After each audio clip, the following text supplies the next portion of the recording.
Snapchats and the Instagrams. So yeah, we'll stick with Meta. Look, they're leaning in aggressively into capital expenditures to support their AI bids, but that's okay. If you can do 20% revenue growth at that scale, you get a pass. This would be a nice dip to buy. Let's move on to Amazon. Talking about dips, they are way down today. I think 7% lower. What's going on with Amazon? Why are they down so much? It's all about AWS, their cloud business. So the retail business is holding up just fine. So far they haven't seen any impact from tariffs. All of those tariffs, those taxes, those are coming in the second half of the year, and how the company handles that's when they're gonna have to figure that out. But so far, consumer has held up really well. The retail business is doing well. It's actually doing better and better. They're delivering faster speeds, so that business is doing fine. The advertising business, which is becoming very sizable for Amazon, is doing well too. But the cloud business is not. It's not accelerating. Google Cloud accelerated. Microsoft's cloud business accelerated. Amazon's didn't. And the investor question is, are you missing out on the AI train? I don't think they are, but that's the near-term debate. That's what they have to overcome for the stock to go higher. Yeah, you're right. They're down 7% right now. Thanks, Mark. The bell is ringing. They're going to press the button. I say it every day, and the market will be open. It's open now. I'm expecting to see some red ink, and there it is. The Dow Industrials are up 0.88%. That's 390, 400 points to the downside. There's far more red than green among the Dow 30, a lot more of it. And the S&P 500, that is also open. I'd say that's sharply lower. You're down about 1% on the S&P. As for the NASDAQ, that's the big loser here. It's down 1.3%. Show me big tech, please. Let's go through that list. There are a couple of winners. Apple and Microsoft are actually moving a bit higher, but we have Google, Nvidia, and Amazon to the downside. Amazon down $16, $17 as we speak. Now, President Trump says he's asked 17 drug makers to cut prices. Okay, Lauren, how are the pharmaceutical companies responding to that? They're flat to higher at the moment. After this news last night, they were sharply lower. Look, it's going to be hard for them to lower prices with a plan in 60 days. So they're on the defensive, and they could also face import tariffs.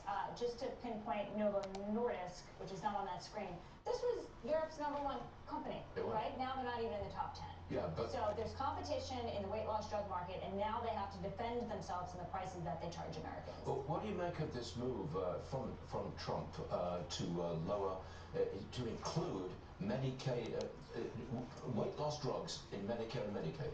That's what the Washington Post is reporting. Yes. That's what the Trump administration wants to do, and the plan would start in April of 2026. That would be good news for these companies, right? More people would be able to use them, have access to them, to Zepbound, to Mounjaro, to Wegovy, you name it. So that's one of the reasons why we're not seeing a sharp decline in share prices today. Shot in the arm for Yeah, no, I agree. I think that is a shot in the arm for the drug companies. I think it's also a shot in the arm for Americans or individuals that suffer from weight issues. I think it's a great story. So I think it's going to end up benefiting the drug companies. Right, we had earnings before the bell. Start with Moderna, please. I see it down nearly 10%. Remember yesterday we said there was the job cuts of 10%. Their revenue in the quarter fell more than 40%. That was actually better than expected. Look, I know COVID vaccines aren't popular right now. I just want to give you an example. Pandemic high, $18 billion in COVID vaccine sales. Now, 114 million. Ouch. So it's a sharp fall. What can they replace that lost revenue with? Okay, next case is Colgate-Palmolive. So essentials like soft soap, that sells. Second quarter profit and revenue both rose. Stock is up 64 cents. Do they still sell bars of soap, or is it all that lotion stuff? Chevron, not should have been on those quicker. Prices are down. They were prepared for that. But maybe that's not a bad strategy. 100 ticks to the stop side, another energy play. 50 to the plus side, which is $300. So just made 300 twice. We achieved our highest second quarter production since we merged Exxon with Mobil I'm gonna And they're also maintaining stop. their dividends. They're on track Other to buy things back I want to do. $20 billion I have a lot of reflection to do. Stock is down despite the good news.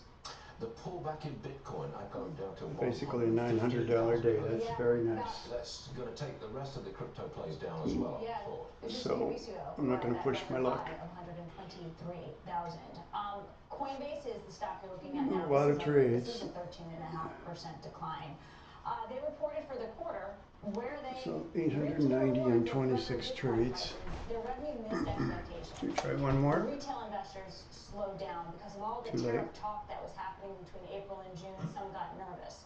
So what Coinbase is doing, and this is probably Right, just one more. temporary, the decline that you're looking at, they're pushing into tokenized assets. What is that? It's a digital representation of a real Got asset, it. like art or real estate. 1190. Recorded Okay, on the we're going to stop blockchain. there. That's a new revenue stream. We're gonna for them, stop there. And that's the new business that a lot of companies are getting in. So if you sell